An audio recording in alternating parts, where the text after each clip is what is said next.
오늘 본문의 말씀을 가지고 천사를 통해 주시는 교훈이라는 제목으로 함께 말씀 나누도록 하겠습니다. 우리 잠깐 영상이 준비되어 있는데요. 영상 보시고 함께 말씀 나누도록 하겠습니다.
여러분 안녕하세요.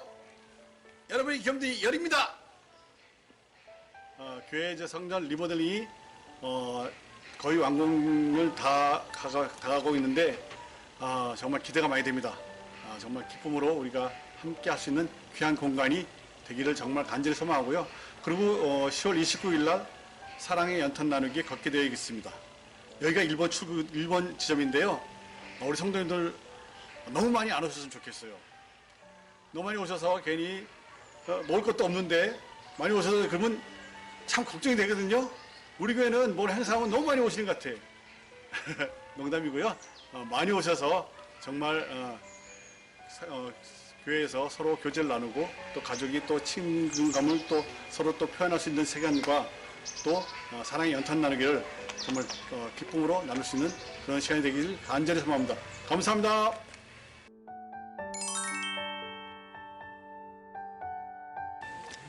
북한산 둘레길을 따라 10분 정도 올라가다 보면 잠깐 쉬어갈 수 있는 정자가 있고 약수터가 나오게 됩니다. 이곳 2번 지점 북한산 둘레길 약수터까지 오셨다면 제대로 길을 잘 찾아오신 겁니다. 이제는 내리막길로 가시다 보면 산길이 끝나게 되는데요. 그곳이 바로 3번 지점입니다. 산길 다치시지 않도록 조심히 걸어가세요.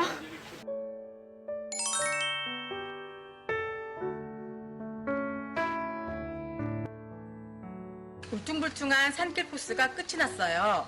모두 고생 많으셨습니다. 이제 편안한 내리막길입니다. 포장된 도로를 따라 내려가다 보면 박을복 자수박물관 앞을 지나게 되실 거예요. 그 앞을 지나서 솔밭공원 방향으로 내려가시면 곧 4번 지점이 나오게 됩니다. 곧 중간 지점까지 도달하게 되니 모두 힘내세요. 화이팅! 안녕하세요. 미라클입니다. 리모델링 6주째 진행 상황을 말씀드리려고 다시 나왔습니다. 첫 번째로는 천장 작업을 위해 설치되어 있던 구조물들이 철거가 되었습니다. 본당의 모습이 드러났습니다. 이곳이 더욱 아름답게 꾸며질 생각을 하니 너무 기대가 됩니다. 이제 강대상을 만들기 시작했습니다. 이곳에서 설교와 각종 행사들이 진행이 될 예정이라서 꼼꼼히 공사하고 있습니다. 위에 올라가서 찍은 사진인데요. 굉장히 튼튼해 보입니다. 완성된 천장을 찍은 사진인데요. 에어컨과 조명들이 아주 깔끔해 보입니다.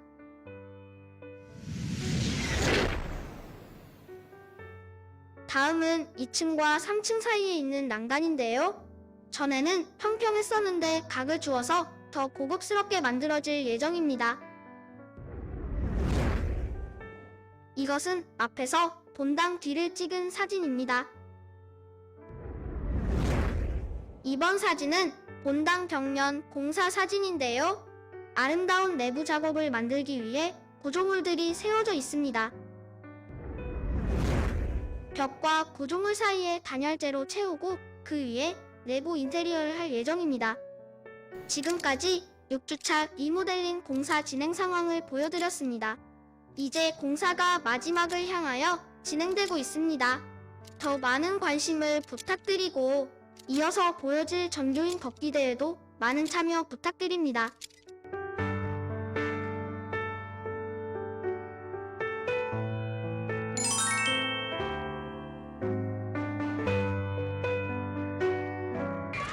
이곳 4번 지점은 솔밭공원과 북한산 노블레스 사이를 걸어 내려오시다 보면 성원 샹떼빌 표지판이 나옵니다.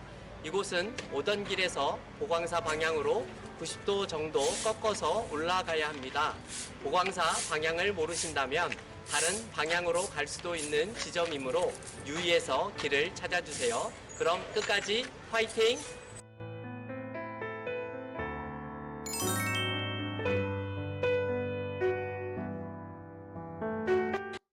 보광사 방향은 오르막이어서 조금 힘드실 수 있습니다. 그러나 힘을 내셔서 계속 올라오시다 보면 드디어 보광사가 보입니다. 왼편 주차장을 보게 되시면 화장실이 있습니다. 화장실이 급하신 분은 이용해 주시고 바로 옆쪽에 보이는 데크길로 내려가시다 보면 마지막 6번 지점이 나오게 됩니다. 우이제일교회 성도 여러분, 조금만 힘내고 화이팅 하세요!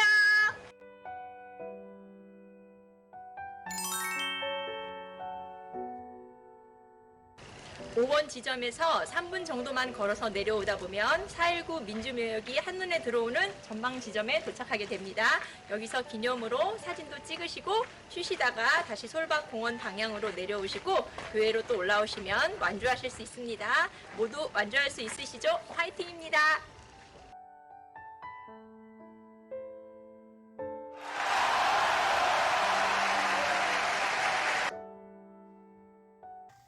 밖에 나갔다 왔는데 제 책상에 종이 한 장이 있는 거예요.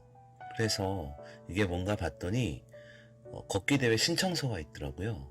저는 사실은 답사도 갔다 왔고 촬영도 했기 때문에 저는 벌써 2번이나 갔다 왔기 때문에 또 가야 되나 이 생각을 하고 있었는데 신청서를 들이밀더니 내라고 하는 거예요. 그래서 적어서 냈어요. 그랬더니 첫 번째 등록자라고 그러는 거예요.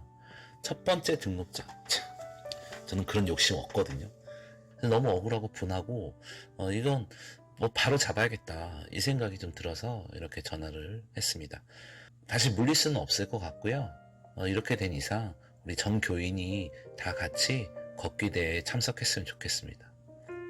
근데 이거 음성 변조 되나요? 음성 변조? 어쨌든 우리 전 교인들이 다 걷기 대회에 참가를 해서 건강한 시간도 갖고 또 즐거운 시간도 갖고 또 그걸로 뜻깊은 일도 하고 서로 하나 되는 우이제교회 되었으면 좋겠어요. 감사합니다.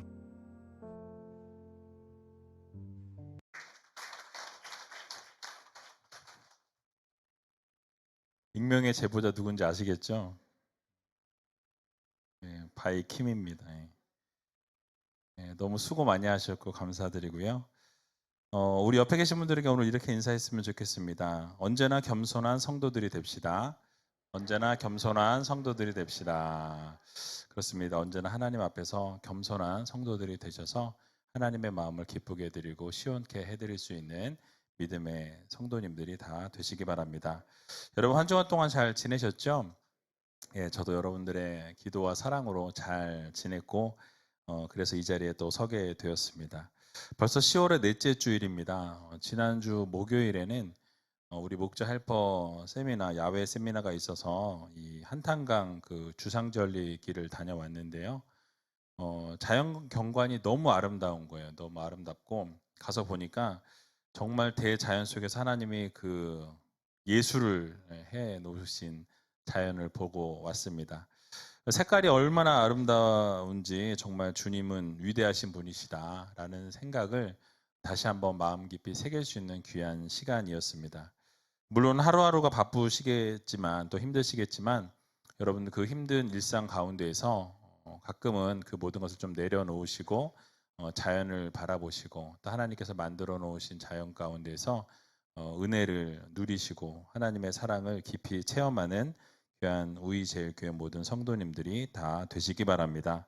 자, 오늘은 지난 시간에 이어서 다니엘서 8장 말씀을 같이 함께 살펴보려고 하는데요. 오늘 본문 8장 15절에서 16절 말씀 같이 한번 다시 읽어보도록 하겠습니다. 나 다니엘이 이 이상을 보고 그 뜻을 알고자 할 때에 사람 모양 같은 것이 내 앞에 섰고 내가 들은즉 을레강 두 언덕 사이에서 사람의 목소리가 있어 외쳐 이르되 가브리엘아 이 이상을 이 사람에게 깨닫게 하라 하더니. 아멘. 자, 다니엘이 벨사살 왕 3년에 두 번째 환상을 받게 됩니다. 이 환상을 받았을 때 이 숫염소와 숫양에 대한 환상이었다라는 것을 말씀드렸죠.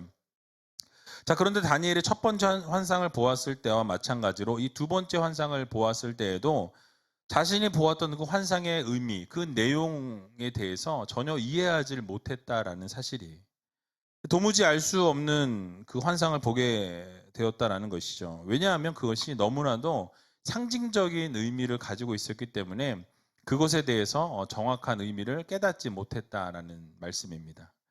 그런 환상의 의미를 알고자 했다라고 오늘 본문은 말씀하죠. 그래서 다니엘이 어떤 방식으로 알고자 했는지 오늘 본문이 말씀하고 있지 않기 때문에 정확하게 알 수 없지만 그 이전의 모습을 생각해 보면 그 환상을 알기 위해서 하나님 앞에 간구했던 것을 보게 됩니다. 하나님 앞에 간구하며 기도할 때에 하나님께서 느부갓네살 왕 때의 꿈의 의미를 알려주셨다라고 성경은 말씀하죠. 그러므로 이번에도 마찬가지로 성경은 말씀하고 있지 않지만 아마도 그 환상을 받은 이후에 하나님 앞에 간구하고 그 의미가 무엇인지 깨달아 알게 해달라고 기도했을 것으로 우리는 추측해 볼 수 있습니다. 자, 그러자 그렇게 하나님 앞에 간구할 때에 그 앞에 사람의 모양 같은 것이 나타났다라고 오늘 본문은 말씀합니다. 자신 앞에 서 있었다라고 말씀하죠. 사람 같은 모양이라고 이야기하는 것은 사람은 아니었다라는 것을 반증해 주는 대목입니다. 16절에 나와 있는 것처럼 가브리엘이라고 이야기하죠. 가브리엘 천사를 지칭하고 있는 것입니다. 이전에 내 짐승의 환상을 보았을 때에도 이 다니엘이 그 해석을 하나님 앞에 아뢰일 때 그 해석을 해줬던 천사도 바로 가브리엘이었다라고 말씀했었죠. 하나님께서는 당신이 보이신 그 환상의 의미를 알려고 노력하던 그 다니엘에게 이 가브리엘 천사를 보내셔서 그 환상의 의미와 그것에 대한 해석을 알려주셨던 것을 우리는 보게 됩니다. 이처럼 하나님께서는 당신의 뜻을 알고자 노력하고 사모하는 하나님의 백성들에게 하나님의 뜻을 언제나 알려주시는 하나님이시다라는 것을 우리는 깨닫게 되는 것이죠.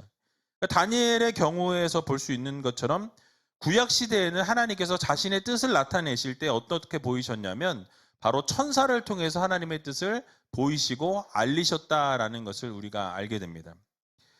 그리고 이 신약 시대로 오게 되면 하나님께서 하나님의 뜻을 전하실 때는 하나님의 영이신 성령을 통해서 하나님께서 말씀하시고 깨닫게 하시는 것을 우리는 성경을 통해서 보게 됩니다. 왜냐하면 성령께서는 여러분이 잘 아시는 것처럼 계시의 영이시자 하나님의 영이십니다. 하나님이시기 때문에 하나님의 모든 것을 잘 아시는 분이 바로 성령이시다라는 것이죠. 하나님의 뜻을 천사보다도 더 잘 알고 계시는 분이 바로 성령님이셨습니다. 그래서 고린도전서 2장 10절에 보면 이렇게 말씀하고 있어요. 같이 한번 2장 10절 말씀 읽어보겠습니다. 오직 하나님이 성령으로 이것을 우리에게 보이셨으니 성령은 모든 것 곧 하나님의 깊은 것이라도 통달하시느니라. 아멘. 그러니까 하나님이신 성령께서 보이셨으니 결국 하나님의 모든 것을 통달하시는 성령님이시라고 말씀합니다. 삼위일체 되신 하나님께서 말씀하시고 보여주실 때 자신의 뜻을 계시하시는 것이기 때문에 성령을 통해서 말씀하시는 것이 너무나 명확하고 또 자신의 모든 것을 알려주셨다라는 것을 이야기하고 있는 부분입니다. 또 에베소서 1장 17절에도 보면 동일하게 이렇게 말씀하는데요. 같이 한번 읽어보겠습니다. 우리 주 예수 그리스도의 하나님 영광의 아버지께서 지혜와 계시의 정신을 너희에게 주사 하나님을 알게 하시고. 아멘. 하나님 아버지, 영광의 아버지께서 지혜와 계시의 정신이라고 이야기하는데요. 이 지혜와 계시의 정신, 이 정신이라는 단어가 홀리 스피릿이라고 쓰였습니다. 성령을 말씀하고 있는 거예요. 그러니까 성령을 통해서 어떻게 하십니까? 우리에게 알게 하셨다라고 말씀하고 있는 것이죠. 두 구절이 말씀하고 있는 것이 결국 무엇입니까?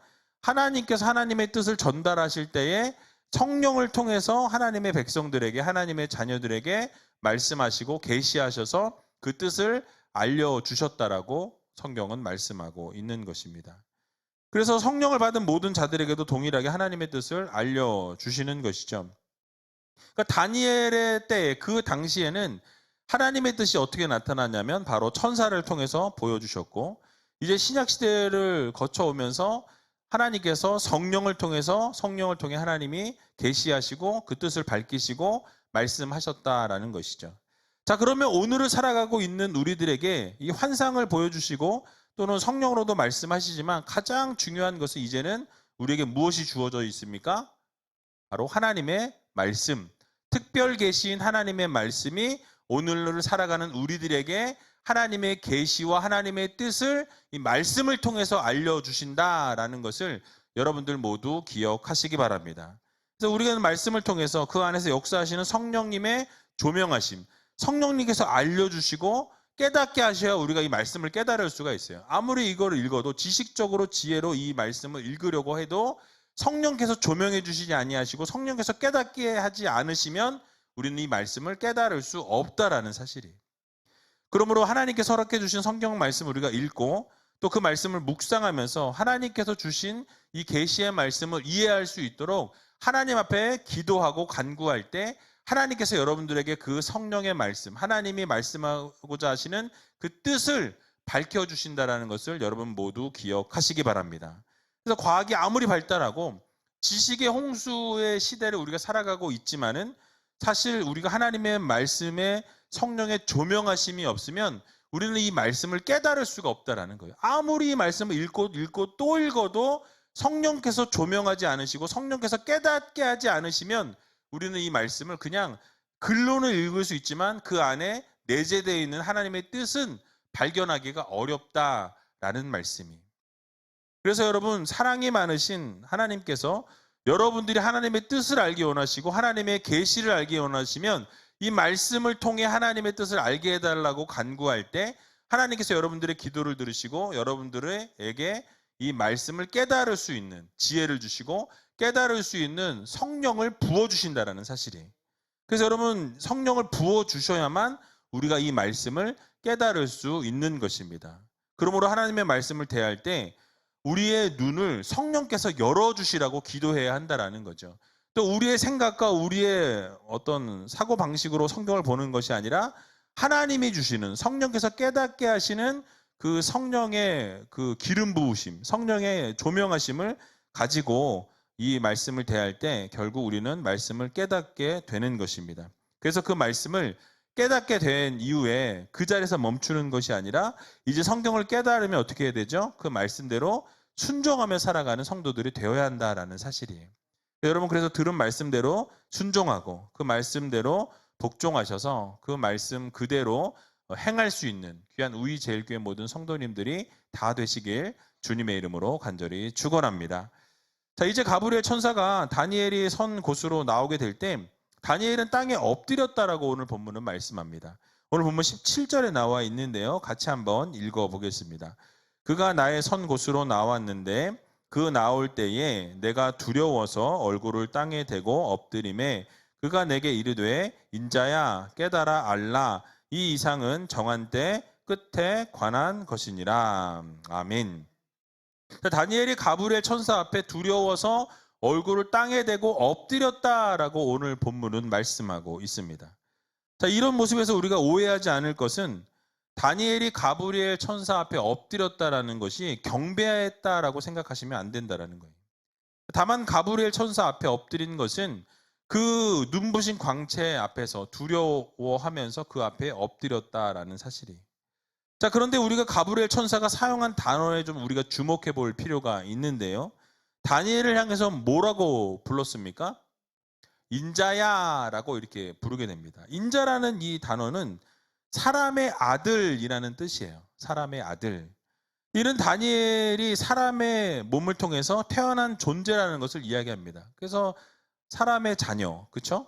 인간의 자녀라고 이렇게 불렀던 거예요. 예수님께서도 본인을 말씀하실 때 인자라는 표현을 자주 쓰셨습니다. 그러니까 예수님도 자신을 지칭하실 때 이 사람의 몸을 통해 성육신한 완전한 인간이심을 나타내기 위해서 인자라는 단어를 주님은 쓰셨는데, 주님께서 쓰신 이 표현과는 좀 다른 의미라는 거죠. 그러니까 주님께서 인자라는 표현은 하나님이신 예수 그리스도께서 이제 인간의 몸을 입으시고 완전한 인간으로 이 땅 가운데 오셨다라는 것을 표현하기 위해서 인자라고 말씀하셨기 때문에, 우리 주님께서 말씀하신 인자라는 표현은 메시아이신 예수 그리스도를 상징합니다. 자, 그런데 다니엘에게 이 표현된 인자라는 표현은 이 육을 지닌 사람의 아들이라는 의미예요. 그러니까 육을 지닌 사람의 의미라는 뜻이기 때문에, 이 사람의 아들이라는 뜻이기 때문에 어떤 뜻입니까? 한계가 있다라는 거죠. 이 사람이기 때문에 이 연약한 존재라는 것을 지금 이 천사가, 가브리엘 천사가 다시 한번 상기시켜 주고 있는 것이죠. 그래서 이 환상을, 하나님이 주신 환상을, 그 계시를 이 연약한 인간에게 그것을 자신의 지식이나 자신의 의지로 깨달을 수 없다라는 것을 다시 한번 이야기하고 있는 것입니다. 그래서 여러분, 사람이 아무리 능력이 뛰어나고 아무리 지혜롭고 어마어마한 이런 모습으로 살아갈지라도, 신앙의 모습을 가졌을지라도 인간의 한계를 지닌 것은 어쩔 수 없다라는 것을 지금 가브리엘 천사가 이야기해 주고 있는 것이죠. 그래서 그 인간의 한계를 가지고 있다라는 이 사실을 인지해야 한다라는 것을 말씀해 주고 있는 거예요. 결국 인자라는 말을 통해서 우리가 알 수 있는 것이 무엇입니까? 바로 하나님과 하나님의 종인 천사의 눈에는 다른 인간과 별반 다르지 않은 평범한 인간이고 연약한 인간에 지나지 않는다라는 것을 다니엘에게 지금 상기시켜 주고 있는 부분입니다.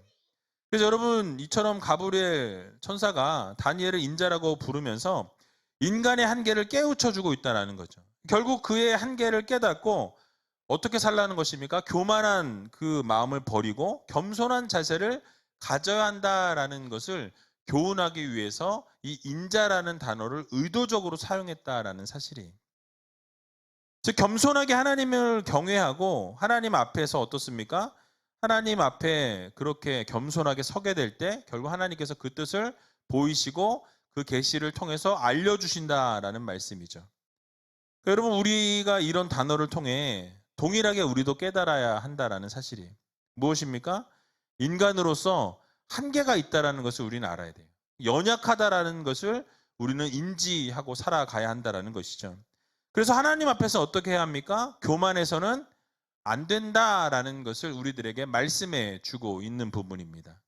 여러분, 인간의 특징을 생각해 보면 어떻습니까? 마음이 부패하여서 자기 스스로를 자꾸만 드러내려고 하고 교만하려고 하는 모습이 우리 안에 내재되어 있다는 거예요. 그러니까 조금만 더 다른 사람들보다 잘났다든지 조금만 더 이렇게 잘하는 부분이 있다 그러면 어떻습니까? 나도 모르게 자꾸 나를 드러내려고 하는 모습이 우리 안에 내재되어 있는 것입니다. 인간이 가진 지식이나 재능이나 어떤 지혜나 자신이 쌓아놓은 업적들, 이런 것들을 바라보면서 심취해서 언제든지 마음이 교만해질 수 있다는 것을 우리들에게 교훈해 주고 있는 거예요. 여러분, 우리의 모습을 보면 어떻습니까? 조금만 잘 돼도 교만해지고 남들보다 좀 되는 것 같으면 나도 모르는 사이에 교만한 자리에 나 스스로가 앉아있는 우리 자신을 발견하게 되는 것이죠. 그래서 하나님께서도 겸손할 것을 요구하면서 교만에 대해서 상당히 경계하시는 것을 보게 됩니다. 성경의 여러 구절에서 교만에 대해서 말씀하시는데요. 우리 잠언 16장 18절에 보면 이렇게 말씀하고 있습니다. 같이 한번 읽어보도록 하겠습니다. 교만은 패망의 선봉이요 거만한 마음은 넘어짐의 앞잡이니라. 교만은 뭐라고요? 패망의 선봉이라고. 매일 앞에 서 있다고 말씀하고 있어요. 그래서 결국 교만하게 되면 망하게 되어 있다라고 분명히 하나님께서는 말씀해 주고 있는 것이죠. 또 잠언 21장 4절에 보게 되니까 또 동일하게 이렇게 말씀합니다. 같이 한번 읽어보겠습니다. 눈이 높은 것과 마음이 교만한 것과 악인의 형통한 것은 다 죄니라. 아멘. 그러니까 눈이 높은 것, 또 마음이 교만한 것, 모든 것이 다 죄라고 말씀하고 있는 것을 보게 되는 것이죠. 또 한 구절만 더 보면 잠언 8장 13절에 보면 이렇게 말씀합니다. 같이 한번 읽어보겠습니다. 여호와를 경외하는 것은 악을 미워하는 것이라. 나는 교만과 거만과 악한 행실과 패역한 입을 미워하느니라. 아멘. 하나님께서 아예 대놓고 말씀하시죠. 거만한 것, 교만한 것, 악한 것, 패역한 모든 입을 어떻게 하신대요? 미워하신대요. 싫어하신다라고 명확하게 밝히고 계신 것을 우리는 보게 됩니다. 이런 구절 외에도 하나님께서는 교만에 대해서 아주 엄격하게 경계하시고 교만하게 되면 결국 망하게 된다라는 것을 하나님께서는 명확하게 우리들에게 말씀해 주고 계신 것을 우리는 보게 됩니다.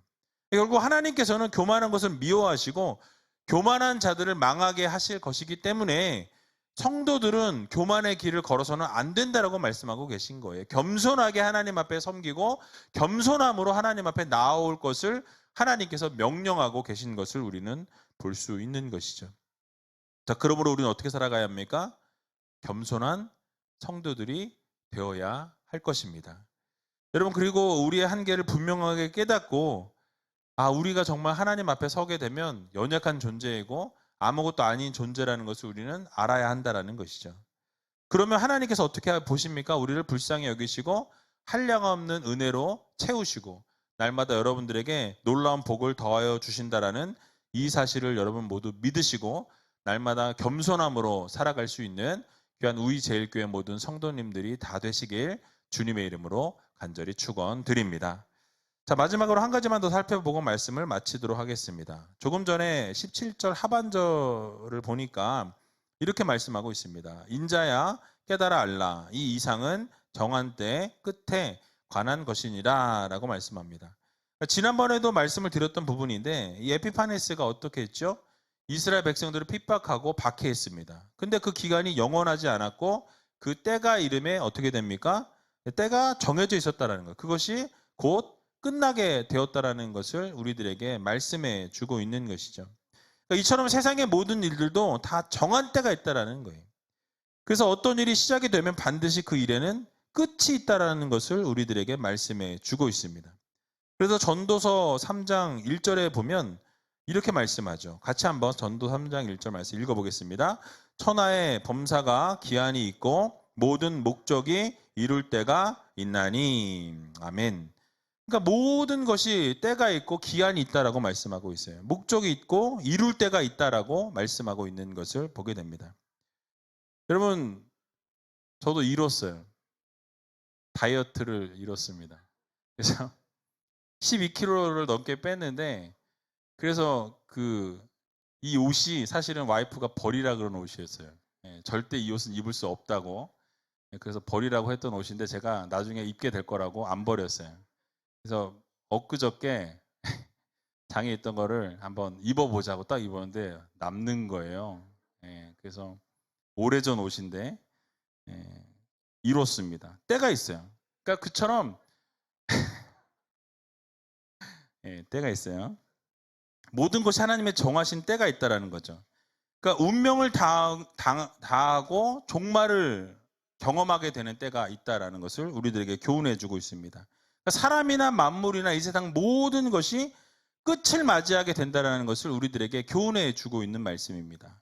그래서 히브리서 9장 27절에 보면 이렇게 말씀하죠. 같이 한번 읽어보겠습니다. 한 번 죽는 것은 사람에게 정해진 것이요 그 후에는 심판이 있으리니. 아멘. 결국 모든 것이 끝이 정해져 있다라고 말씀하죠. 끝날 때가 있다라는 것을 우리들에게 말씀해 주고 있는 부분입니다. 그런데 그 때와 그 시기는 아무도 모르고 아버지만 아신다라고 말씀하고 있는 것이죠. 그래서 사도행전 1장 7절에 보면 이렇게 말씀합니다. 같이 한번 읽어보겠습니다. 가라사대 때와 기한은 아버지께서 자기의 권한에 두셨으니 너희의 알 바 아니요. 아멘. 그 때와 기한은 누구가? 아버지께서 다 두셨기 때문에 너희가 알 바 아니라고 말씀합니다. 또 마태복음 24장 36절에도 동일하게 말씀하는데요. 다시 한번 또 읽어보겠습니다. 그러나 그 날과 그 때는 아무도 모르나니 하늘의 천사들도 아들도 모르고 오직 아버지만 아시느니라. 아멘. 아무도 모른다라고 말씀하고 있어요. 오직 누구만? 하나님 아버지만 아신다고. 아들도 모르고 천사도 모르고 아무도 모른다라고 말씀합니다. 결국 모든 것이 기한이 있고 마지막 때가 있다라는 것을 우리들에게 교훈해 주고 있는 말씀입니다. 그런데 정작 중요한 것은 무엇이냐면 우리가 그렇게 인지하지 못하고 인식하지 못하고 살아가고 있다라는 것이 문제라는 거예요. 수많은 사람들이 모두 이 종말에 이르게 될 것을 알지만 마치 그 끝이 없는 것처럼 세월을 낭비하면서 허랑방탕한 삶을 살아가고 있는 것이 문제라는 사실입니다. 여러분, 그 저변에 깔려있는 기조가 무엇입니까? 바로 자신이 사는 날 동안에는 종말이 오지 않을 것이라는 생각을 가지고 있다는 거죠. 그리고 나만큼은 예외라고 생각하는 거예요. 나에게는 그런 일이 닥치지 않을 거라고 생각한다라는 것입니다. 여러분, 그러나 우리는 마지막 때를 늘 인지하고 살아가야 합니다. 개인의 종말이 우리에게 갑자기 찾아올 수도 있고 이 세계 전체가 종말이 찾아올 수도 있습니다. 그래서 이 때를 우리가 준비해야 한다라는 거죠. 그 누구도 알 수 없고 이 세상 종말을 누구도 알 수 없지만 오직 아버지만 아신다고 말씀드렸으니까 그 날과 그때는 아무도 모르고 아버지만 아신다라고 말씀하지만 그 때를 우리는 준비해야 한다라는 사실이에요. 그러므로 우리에게 주어진 시간을 여러분 잘 사용해야 합니다. 정해진 때를 살아가는 사람들로서 그때가 이르기 전에 무엇을 해야 할지 우리는 정확하게 인지하고 인식하고 있어야 한다라는 거지. 우리에게 주어진 시간을 잘 보내고 최선을 다하는 성도들이 되어야 할 것입니다. 하나님께서 여러분들이 주신 사명이 무엇인지, 내가 받은 사명이 무엇이고 내가 어떻게 살아가야 하는가, 하나님께서 무엇을 말씀하시는가, 이 때를 어떻게 준비해야 하는가 우리가 생각하고 고민하고 준비하는 성도들이 되어야 한다는 사실이에요. 여러분, 혹시 하나님께서 주신 사명을 최선을 다하지 못했다라고 한다면, 또 하나님이 원하시는 삶을 그동안 바르게 살지 못했다라고 한다면 지금부터라도 여러분 최선을 다해 살아갈 수 있는 우이제일교회 성도님들이 다 되시기 바랍니다. 말씀을 마치겠습니다. 모든 일들이 정한 때가 있습니다. 정한 때와 기한이 있다라는 이 사실을 여러분 모두 기억하시면서 그냥 세상이 흘러가는 대로 그 흐름대로 우리가 살아가는 성도들이 아니라 때로는 그 세상의 흐름을 역행하면서 세상이 감당할 수 없을 만큼의 성도들의 삶을 살아가는 성도들이 되어야 한다는 것을 여러분 모두 기억하시고 날마다 하나님이 원하시는 삶을 살아가게 될 때에 하나님의 뜻이 어디에 있습니까? 바로 이 세상 모든 사람들을 구원하는 데 있다는 거예요. 영혼 구원에 있다는 것을 꼭 기억하시고 이제 새상면 대축제가 얼마 남지 않았습니다. 여러분들 주변에 특별히 여러분 지인들, 또 가족들, 친지들, 믿지 않는 분들에게 복음을 증거하셔서 그분들이 하나님을 믿고 하나님 앞에 돌아올 수 있는 귀한 은혜의 시간을 여러분들 다 맛볼 수 있도록 최선을 다하는 우이제일교회 모든 성도님들이 다 되시길 주님의 이름으로 간절히 축원드립니다.